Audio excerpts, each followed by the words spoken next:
Tamne გვაქვს დაჩენილი სოფლის ცენტრამდე დაახლოებით 1 კილომეტრი ხეებია მოგლეჯილი ხო და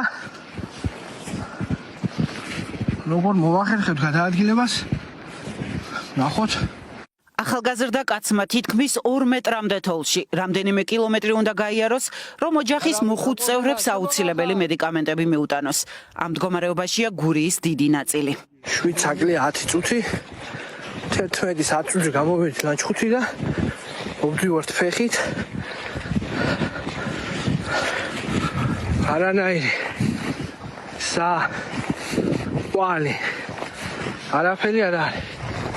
აი ამხელა თოვლია ირგვლივ. ხალხი შველას ითხოვს ელექტროენერგია არაა. ფიზიკურად გადაადგილება შეუძლებელია. ბევრი სახლებია დაზარალებული. მოხუცები ჩარჩენილი. ელემენტარული მედიკამენტები ჭირდებათ. თოვლის საფარი. კარგა ბრომათა. დითოვლობის დროს გურიის რეგიონში დაიღუპა 2 ადამიანი, მათ შორის ქალი, რომელიც 85 წლის დედას უვლიდა. გავრცელებული ინფორმაციით, ლოგინად ჩავარდნილ დიაბეტით დაავადებულ ქალს ჯანმრთელობის პრობლემები შეექმნა. უგზაობის გამო სასწრაფო დახმარების მანქანამ ადგილზე მისვლა ვერ შეძლო. მეზობლები ამ დრომდე ვერ ახერხებენ გარდაცვლილის სახლში შესვლას.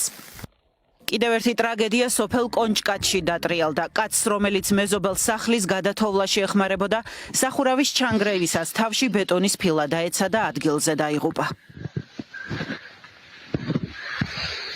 ერთნაირად მძიმეა ვითარება გურიის თითქმის ყველა სოფელში, სადაც თოვლის სიმაღლემ მეტრს გადააჭარბა. თოვლში ჩარჩენილ ადამიანებს ეწურებათ საკვები მარაგი, არ აქვთ ელექტროენერგია და საფრთხის წინაშე არიან ბავშვები და მოხუცები.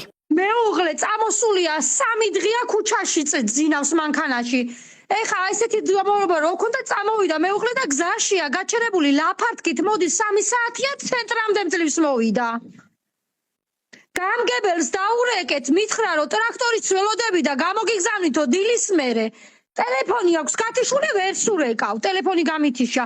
ეს ბავშვები მყავს აი რა მაქვს ქალბატონო დასამალი ფანჯარაც არ აქვს კუხნას გვერდზე იმიტომ რომ ისეთი მდგომარეობაა სახლი ჭრიჭინობს ვერ გავაჩერე შიგნით. ვინმე მეზობელთან მაინც გადაგვიყვანონ რომ ტექნიკა რაღაცა ტრაქტორი რან რაღაცა რომ გამოგვიყონ რომ მეზობელთან მაინც გადავიყვანო ბავშვები რომ ღამე სიცივეში არ დამეხოცონ.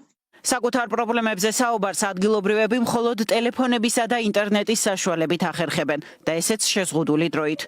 ოცნების ხელისუფლებიდან მათ ამ დრომდე არავინ გამოხმაურებია. ვიღაცის სახლი დაინგრევა, ვიღაცა დაიღუპება, 1 ადამიანი დაიღუპა, 2 ადამიანი დაიღუპა, 3 ეს არის სტატისტიკა მათთვის, იმიტომ რომ ფაქტია ვხედავთ რომ ამის ახსაკვეთად არაფერს არ აკეთებენ. ერთადერთი რასაც აკეთებენ ცენტრში დადიან ტრაქტორებით, მაშველები არიან გაჭედილები სოფლებში. მოქალაქეები ერთმანეთის იმედად არიან დარჩენილი. ვერ უკავშირდებიან სტიქიისგან ჩახერგილ სოფლებში ჩარჩენილ ახლობლებს. დახმარების სათხოვნელად მხოლოდ სოციალური ქსელები დარჩათ. 80 წლის ბებიას 3 ობოლი ბავშვი ყავს, მესამე დღეა კავშირი აღარ მაქვს. სახლი უკანა მხარეს ავარიულია, სახლის ფანჯრები ქალს თოკით ჰქონდა საწოლზე გამობმული და ისე აკავებდა. ძალიან გთხოვთ იქნებ მოხერხდეს ამ ბებოს და ბავშვების დახმარება. ოზურგეთის რაიონის სოფელი ზედა ბახვი, მშვიდობაური ჰქვია იმ დასახლებას. ბებოს ვერ უკავშირდებით, მარტო ცხოვრობს, ისიც არ ვიცით, ცოცხალი არის თუ არა. სამაშველო ვერ ადის, ცენტრალური გზაც კი გასაწმენდია. სახურავი გადმოსათოვლი იყო ბოლოს რომ ვესაუბრეთ. სასწრაფო დახმარებამ ბოდიში მოგვიხადა, ვერ ავდივართო. ოზურგეთის რაიონის სოფელი შრომა, ოხოჯური. ელექტროენერგია გამორთულია, მეზობლებსაც ვერ ვუკავშირდები. ყველა გზა და რესურსი ამოვწურეთ. სახურავი ვერ გაუძლებდა და მარტო ვერ შეძლებდა გადმოეთოვლა. შეშაც გამოელეოდა გარეთ გასვლასაც წესით ვერ მოახერხებდა. დამიკავშირდით ძალიან გთხოვთ. გამარჯობა, ჩოხატაურის სოფელ ზენობნიდან ვართ. მყავს 8 შვილი, მცირე წყლოვნები, სახლს ვერ ვთოლავთ და გვესაჭიროება პროდუქტი. გზის გაწმენდა ან აქედან გაყვანა. სოფელში არის 8 თვის ორსული 3 მცირე წყლოვან ბავშვთან ერთად.